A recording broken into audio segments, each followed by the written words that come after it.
Galingan nyo dyan ha. Dapat pag-duty ko dyan, malinis na yan. Kasi next week may bisita ako ha. Yan. Pupunta dito yung mga taga Region 8 and 7. Mag-visit dito sa akin. Ha? Yan. Thank you so much mga parents. Yan. Yung dalawa na yan. May mga anak na yan. Grade 5 isa-isa. Tapos ito isa. May grade 6 na din. Ganito yung mga dapat ito yung mga parents na taga-Lunsuran. Sobrang bait. Ayan. So ngayon nandito tayo sa Lunsuran Elementary School. Nag-brigada eskwela. So ganito mga buddy.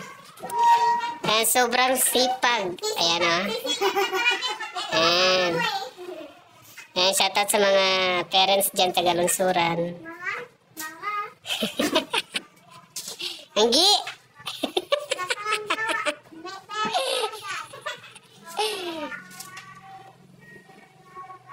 Ayusin pag mikos-mikos ha. Dyan Anggi, langisin mo yan kasi dyan uupo yung bisita.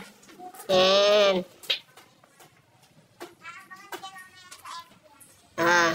I-follow mo din si John Moto. Sa John Moto ito i-upload.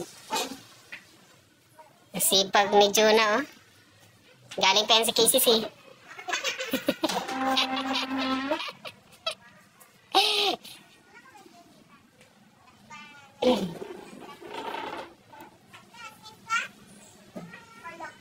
So dito yung breastfeeding. Ayan, kung may mga dito. Tapos dito yung magpasok yung nanay kung gusto niya magpadidi sa anak niya. So ito po yung breastfeeding. So ito, may anak na siya na grade 5.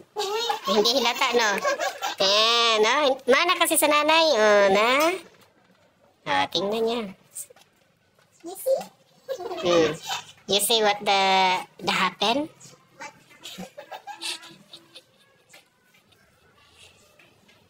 Pero sa totoo lang mga John Moto, sobrang sipag to sila.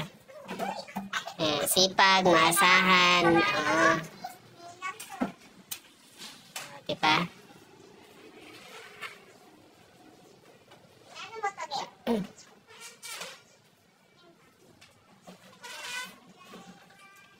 Parang hindi man nilata kaya ang siya, pagod na pagod kasi walang pawis. Oo, piki man to. Yung totoo, parang ako man napawisan sa inyo.